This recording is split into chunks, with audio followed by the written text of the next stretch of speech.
안녕하세요. 잡시광입니다.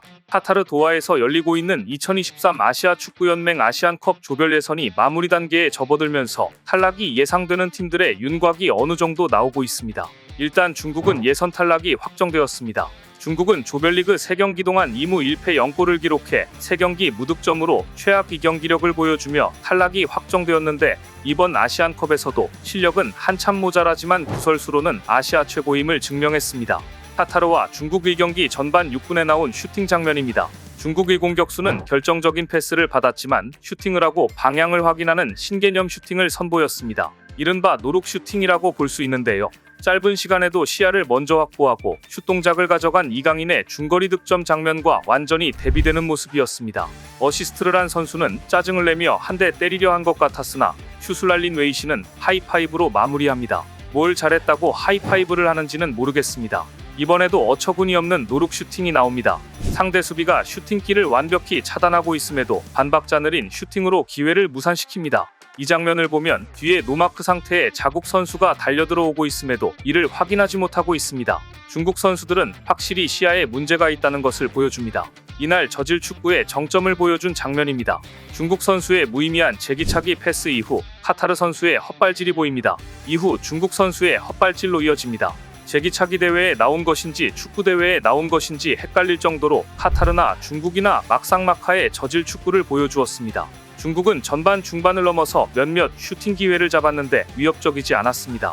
중국이 밀집 수비로 카타르 공격을 틀어막으려고 하자 카타르는 측면에서 크로스로 공중볼 다툼을 시도했고, 전반 추가 시간 3분의 4호가 또 슈팅을 했는데 골대를 강타하며 아쉬움을 삼켰습니다. 그리고 결국 중국은 11명 전원 수비 텐백 전술을 고집하다가 중거리 슛 한 방에 무너지고 말았습니다. 후반 21분 카타르의 아크람 아피프가 왼쪽에서 올린 코너킥을 하산 아라이도스가 오른발 발리 중거리 슈팅으로 연결한 것이 골문 왼쪽 상단을 그대로 출렁이는 엄청난 득점이 됐습니다. 단번에 카타르 9점, 레바논 4점, 중국 2점, 타지키스탄 2점의 순서가 됐습니다. 중국은 더 애가 탔지만 여기에 타지키스탄이 후반 35분 프리킥 동점골을 터뜨리며 타지키스탄, 레바논, 중국 세 팀이 승점 2동률 상황이 됐습니다.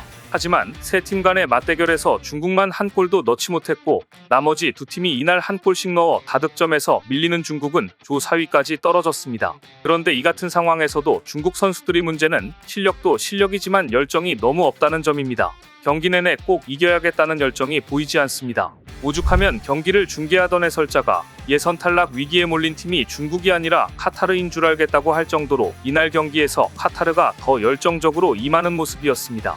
더구나 중국이 11명 전원 수비 텐백 전술을 고집하다가 카타르의 중거리 한 방에 무너지는 장면을 두고 중국 국가대표를 지내고 K리그 대구FC, 전북현대에서 뛰기도 했던 펑샤오팅은 이렇게 분노했습니다. 살다 11명 전원이 페널티 박스 안에서 수비하는 것을 본 적이 없다. 이러면 장거리 슈팅은 누가 마킹한단 말인가? 중국 선수들은 박스 밖에 있는 카타르 선수들을 전혀 견제하지 않았다. 상대는 이 허점을 제대로 노려 중국의 골망을 흔들었다. 경기를 어떻게 준비했는지는 모르겠지만 도저히 받아들일 수 없는 장면이었다라고 혹평했습니다. 중국의 전 축구 국가대표조차 16강 자동 진출을 무산시킨 실점 장면에 어이없다는 반응을 보인 건데요. 더 놀라운 건 이번 경기에서 카타르는 주전이 아니라 2군들로 이루어졌다는 점입니다. 카타르 2군을 상대로 이런 졸전을 벌이다니 중국이 얼마나 실력이 형편없는 팀인지가 증명됩니다. 중국과의 경기에서 카타르는 이미 A조 1위로 16강 진출을 확정해놓은 덕분에 주전 선수를 일부 빼고 중국에 맞섰습니다. 조별리그 2차전까지 맹활약했던 아피프는 벤치를 지켰습니다. 골키퍼도 백업인 알시브에게 장갑을 맡겼을 정도였습니다. 하지만 조별리그 통과를 위해 승리가 절실했던 중국은 전반 초반부터 적극적인 공격에 나섰지만 위협적인 공격은 찾아볼 수 없었습니다. 그런데 중국은 저질스러운 경기력 때문에 탈락이 당연했지만 탈락 이후에도 한국 탓을 하는 등 추태는 여전했습니다.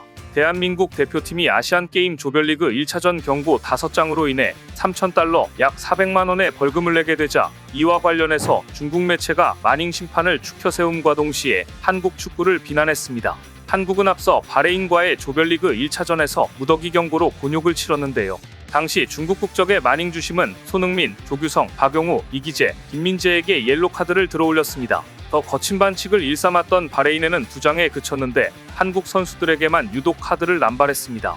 결국 한국은 징계까지 받게 됐습니다. 5명 이상의 선수가 카드를 받게 되면 해당 국가의협회는 징계 제재를 받을 수 있다는 아시아 축구연맹의 규정 때문에 한국이 3,000달러의 벌금을 내게 된 겁니다. 그런데 중국 언론들은 엉뚱한 방향으로 경기 내용을 몰아갔습니다.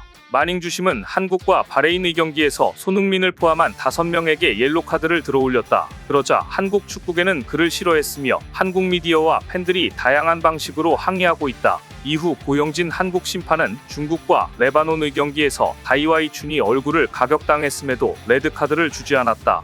이후 아시아 축구연맹은 고영진 심판의 레드카드 누락을 인정하면서 이와 같은 파울에는 모두 퇴장이라고 명시했다. 마닝 심판이 AFC 심판위원장과 관계자들로부터 칭찬을 받은 걸 고려하면 한국 축구는 정말 뻔뻔하다, 이런 식이었습니다. 중국 소우닷컴은 한국팀이 벌금을 부과받자 이런 글을 올렸습니다.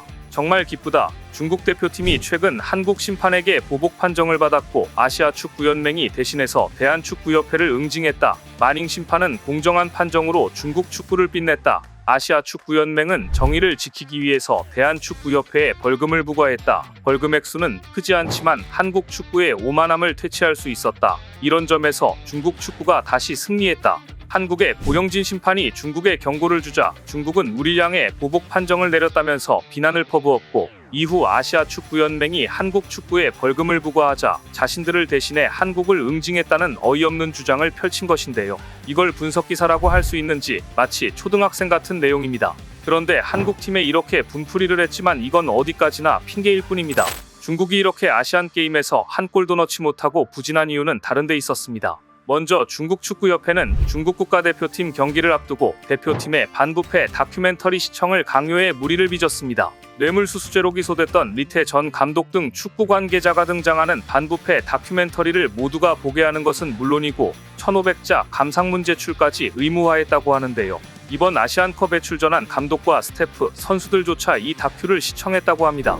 하지만 이 같은 소식이 알려지자 중국에서는 이렇게 해서 전력이 올라가나, 이런 다큐를 봐야 비리가 없다면 초등학생인가라는 댓글이 이어졌습니다. 더구나 이번 아시안컵에서 한 골도 넣지 못하고 대회를 마무리하자 알렉산다르 얀코비치 중국 대표팀 감독에 대한 비난이 폭주하고 있는데요. 특히 중국 대표팀 핵심 공격수로 기대를 모았던 우레이는 레바논과 경기에서 후반 19분 빈 골문에 기회를 놓치는 등 지난 2경기에서 수차례 득점 기회를 날렸습니다. 이 장면을 보고 중국 팬들로부터 비판 여론이 일었고, 한 팬은 우리 할머니도 넣겠다라며 맹비난했습니다. 중국 매체 소우조차 우레이가 빈 골대에 골을 넣길 거부했다. 중국 축구 팬들은 우레이 경기력에 이건 범죄다, 완전히 절망적이라고 탄식했다라고 보도했습니다. 중국은 세르비아 출신 얀코비치 감독에게 지휘봉을 맡기고 이번 대회와 2026년 북중미 월드컵을 위해 오랫동안 전력을 꾸렸지만 아시안컵 조별리그조차 통과하지 못할 위기에 놓였습니다. 더구나 한 골도 넣지 못했습니다. 그러자 역시나 얀코비치 감독을 경질해야 한다는 목소리가 나오고 있는데요. 과연 어떤 감독이 중국 축구 선수들에게 부정부패에 연루되지 않도록 정신교육을 하고 열정을 불어넣을 수 있을지 의문입니다. 오늘 준비한 소식은 여기까지입니다. 댓글을 통한 여러분들의 많은 의견 기다리겠습니다. 시청해주셔서 감사합니다.